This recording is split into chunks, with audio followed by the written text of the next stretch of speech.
जय हिंद साथियों। आज की इस प्यारी सी वीडियो में हम लोग पढ़ने वाले हैं क्लास 12th बायोलॉजी के मेंडल के 3 ऐसे इंपॉर्टेंट नियम जो कि आप लोग के लगभग हर साल पूछे जाते हैं और एग्जाम के दृष्टिकोण से अगर देखें तो ये बहुत ही ज़्यादा इंपॉर्टेंट क्वेश्चंस रहने वाले हैं। जैसे कि आप पहला देख पा रहे हो, यहाँ पर लिखा हुआ है क्वेश्चन कि मेंडल का जो अनुवांशिक, पहले तो आपको बताना है अनुवांशिकी क्या है, उसके बाद मेंडल के पृथक्करण, प्रभाविता तथा स्वतंत्र अवयवन के नियम की व्याख्या कीजिए। तो अगर ये क्वेश्चन आपके एग्जाम में आ गया तो भाई कम से कम ये 7 से 8 नंबर का क्वेश्चन आएगा और इसमें कुछ भी नहीं है, क्योंकि आप लोग अगर ध्यान से समझोगे तो आज ये तीनों नियम आपके पूरी तरह से फिनिश हो जाएंगे। तो चलिए जल्दी से पहले अपनी इस वीडियो को स्टार्ट कर लेते हैं, फिर आपको हम इसके एक एक करके सारे नियम विस्तार से समझाते हैं। तो वीडियो में आगे बढ़ने से पहले आप लोग से एक छोटी सी रिक्वेस्ट करना चाहेंगे कि अगर अभी तक आप लोगों ने चैनल को सब्सक्राइब नहीं करा है तो चैनल को सब्सक्राइब और वीडियो को लाइक जरूर कर देना और साथ में इसके नोट्स जरूर बनाते चलना या फिर स्क्रीनशॉट ले लेना, जो भी आपका मन हो, लेकिन करना जरूर कुछ ना कुछ इन तीनों में से, चाहे सब्सक्राइब कर लेना चैनल, या तो नोट्स बना लेना या फिर स्क्रीनशॉट लेकर रख लेना, क्योंकि आपके ही काम आने वाली हैं तीनों चीज़ें एग्जाम के टाइम में।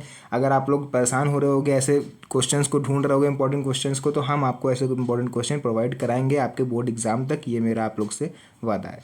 तो चलिए देखिए, पहला इंपॉर्टेंट क्वेश्चन है मेरा, अनुवांशिकी क्या है। तो सबसे पहले देखो क्वेश्चन के हिसाब से चलना है। अनुवांशिकी क्या है, पहले आपको इसका उत्तर देना पड़ेगा, फिर मेंडल का पृथक्करण, प्रभाविता और स्वतंत्र अवयवन के नियम की व्याख्या कीजिए। फिर ये तीनों नियम आपको बाद में बताने हैं, पहले बताना है अनुवांशिकी क्या है। तो देखो क्वेश्चन का हमारा जो वो प्रोसेस है वो क्या है, पहले आपको बताना है अनुवांशिकी क्या है। तो अनुवांशिकीय विज्ञान की वह शाखा है जिसमें वंशानुगति एवं विभिन्नताओं का अध्ययन होता है। तो आप लोग क्या लिखोगे, सिंपल सी लैंग्वेज लिख दोगे भैया कि अनुवांशिकी जो है वो अनुवांशिकीय विज्ञान की वह शाखा है जिसमें वंशानुगति एवं विभिन्नताओं का अध्ययन होता है। वंशानुगति यानी कि जो हमारे पीढ़ी दर पीढ़ी हमारे लक्षण चले आते हैं, जो हमें पूर्वजों से प्राप्त होते हैं, उनको बोलते हैं वंशानुगत लक्षण, और विभिन्नताओं का अध्ययन होता है। ठीक, तो ये हो गया अनुवांशिकी। अब हम लोग बात करेंगे पृथक्करण का नियम, तो जिसको हम लोग, आपको यहाँ पे पता होगा, पृथक्करण, प्रभाविता और स्वतंत्र अवयवन के नियम। तो पहले हम लोग यहाँ पर प्रभाविता के नियम बताने वाले हैं। उसका भी एक कारण है कि पहले हम प्रभाविता का नियम आप लोग को क्यों बता रहे हैं। तो पहले इसका आंसर देख लेते हैं हम लोग क्या है। जब एक जोड़ी अलग अलग उपलक्षणों वाले जीवों के बीच संकरण कराया जाता है, यानी एक जोड़ी अलग अलग लक्षणों वाले जीवों के बीच में जब हम संकरण कराएंगे तो प्रथम पीढ़ी में केवल प्रभावी लक्षण ही दिखाई देते हैं, इसे ही प्रभाविता का नियम कहते हैं। यानी जो अलग अलग लक्षणों वाले अगर पौधों में या फिर आप जीवों में संकरण करा देते हो तो आपको जो पहली पीढ़ी होगी उसमें कुछ आप लोग को प्रभावी लक्षण दिखाई देंगे, इसीलिए इसका नाम प्रभाविता का नियम रखा गया है। चलिए आप लोग को हम यहाँ संकरण जो है दिखाते हैं एक डायग्राम के थ्रू कि कैसे आप लोग इसको बना सकते हो। तो ये आपको दिख रहा होगा, यहाँ पर डायग्राम बना हुआ है। जनक यानी जो माता पिता होते हैं, शुद्ध लंबा यानी कि एक जो हमने लिया जीव वो है शुद्ध लंबा यानी डबल टी, और एक लिया है शुद्ध बौना यानी कि स्मॉल टी। तो लंबा जो है उसको हम कैपिटल टी से लिख रहे हैं और जो स्मॉल हैं उनको हम, जो बौने हैं उनको स्मॉल टी से लिख रहे हैं। ठीक है, तो युग्मक देखो निकलेगा, एक यहाँ पर एक कैपिटल टी यहाँ से निकलेगा, एक स्मॉल टी यहाँ निकलेगा, युग्मक यही होगा ना, मिलके युग्मनज का निर्माण करेंगे।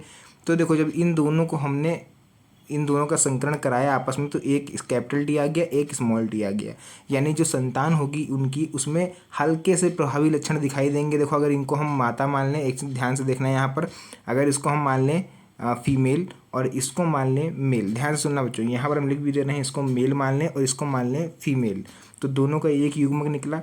ठीक, इससे जो यहाँ पर इनकी संतान होगी वो 100% संकर लंबे होंगे, यानी कि उनके अंदर जो लक्षण दिखाई देगा वो भाई लंबे भी हो सकते हैं, बौने भी हो सकते हैं, लिखा है संकर लंबे, यानी मिश्रण हो जाएगा इन लोग के अनुवांशिकी का।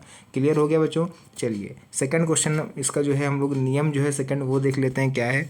उसका सेकंड नियम आप लोग देखोगे बच्चों, यहाँ है पृथक्करण का नियम। तो क्या होता है पृथक्करण का नियम, जब एक जोड़ी अलग अलग उपलक्षणों वाले जीवों के बीच में संकरण कराते हैं तो प्रथम पीढ़ी F1 में केवल प्रभावी लक्षण दिखाई देंगे, लेकिन दूसरी पीढ़ी में प्रभावी और अप्रभावी दोनों लक्षण एक निश्चित अनुपात में अलग अलग हो जाते हैं। इसको ही पृथक्करण का नियम कहते हैं। तो बच्चों अगर ध्यान से देखो तो आधा नियम तो भाई अगर यहाँ तक का देखा जाए तो ये तो हमारा प्रभाविता का नियम ही है।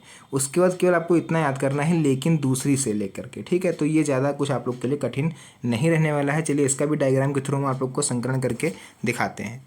तो देखिए यहाँ पर भी हमने जनक ले लिए, एक ले लिया शुद्ध लंबा, एक ले लिया शुद्ध बौना, जिनका संकलन करा रहे हैं। तो एक कैपिटल टी यहाँ से, एक स्मॉल टी यहाँ से, दोनों मिलके एक प्रभावी लक्षण देंगे। तो यहाँ तक तो हो गया बच्चों हमारा मेंडल का वो प्रथम नियम जो था हमारा प्रभाविता का नियम। यहाँ से देखो क्या हुआ, जब हमने इनका फिर से आपस में संकरण कराया, यानी इनको 2 बार लिख लेंगे और यहाँ से इनका फिर से संकरण कराएंगे और देखो इनका युग्मक क्या निकलेंगे, कैपिटल टी और स्मॉल टी।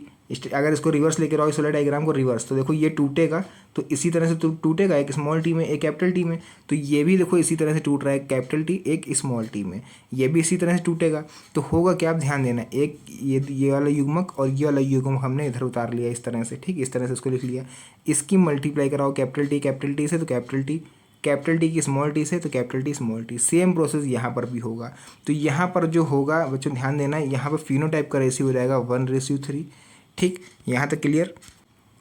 और इसी तरह से हम लोग लिख सकते हैं जीनोटाइप रेशियो, वो हो जाएगा 1:1। अगर ये नहीं समझ में आ रहा है तो आप लोग इसको, इस डायग्राम को ध्यान से देखोगे, आपको क्लियर समझ में आ जाएगा। अगर तब भी नहीं आ रहा है तो भाई इसको आप लोग याद कर लेना, इतना ज़्यादा टफ नहीं। क्लियर हो गया।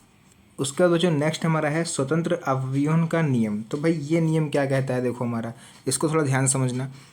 जब 2 जोड़ी अलग अलग लक्षणों वाले जीवों के बीच संकरण कराया जाता है तो दोनों लक्षणों के वैकल्पिक स्वरूपों का जो पृथक्करण होता है वो स्वतंत्र रूप से होता है। अर्थात हम ये कह सकते हैं, आप लोग को इतनी लंबी चौड़ी डिफिनेशन ना समझ में आए तो केवल ये लाइन लिख देना कि एक लक्षण की वंशागति दूसरे लक्षण की वंशागति को प्रभावित नहीं करती है स्वतंत्र अवयवों के नियम में, ठीक। और ये जो नियम होता है भाई, इसको हेडलाइन आप लोग अंडरलाइन जरूर कर लो। यह नियम जो है वो संकरण पर आधारित है। क्लियर है, ये जरूर पूछ लेता है आप लोग से एक नंबर में बहुविकल्पीय में कि कौन सा नियम द्विसंकर संकरण पर आधारित है, आपको ऑप्शन दे देगा, तो आपको ये चीज़ याद रखनी है। चलिए इसका संकरण जो है ये हम लोग इसको समझते हैं डायग्राम के थ्रू कैसे हो रहा है ये। तो देखो यहाँ पर इसको ध्यान समझना, जनक दिया हुआ है गोल पीला, ठीक, मतलब गोल पीला, राउंडेड येलो, आर मतलब राउंडेड और वाई मतलब येलो, ठीक। ऐसे यहाँ झुर्रीदार हरा, इसको भी हमने इस तरह से लिख लिया। तो देखो यहाँ से एक युग्मक निकला, यहाँ से एक युग्मक निकला, ठीक है। क्लियर है बच्चों, दोनों देखो आपस में मिल गए, ठीक। अब इनकी जो संतानें होंगी देखो, एक हो रहेगी आर वाई, एक स्मॉल आर वाई, एक आर वाई। अगर थोड़ी बहुत आप लोग को बेसिक नॉलेज हो मैथ की तो भाई इतना समझ सकते हो कि इन चारों से मिला के 2-2 का पेयर जो भी जितने बन सकते हैं हमने बना दिए। तो इसी तरह से देखो यहाँ 4 बन गए, ऐसे ही इधर 4 बन जाएंगे। बस स्वसंकरण हो रहा है, यहाँ पर आपको दिख रहा होगा, सेम अपना युग्मक है वो अपने ही युग्मक से यहाँ पर आपको दिख रहा होगा संकरण कर रहा है।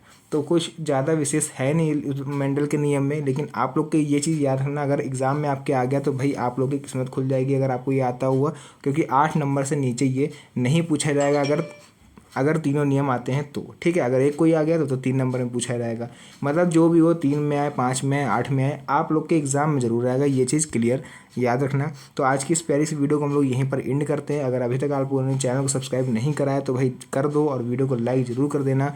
तो मिलते हैं नेक्स्ट वीडियो में एक और अच्छी इंटरेस्टिंग मज़ेदार वीडियो के साथ, तब तक के लिए धन्यवाद, जय हिंद।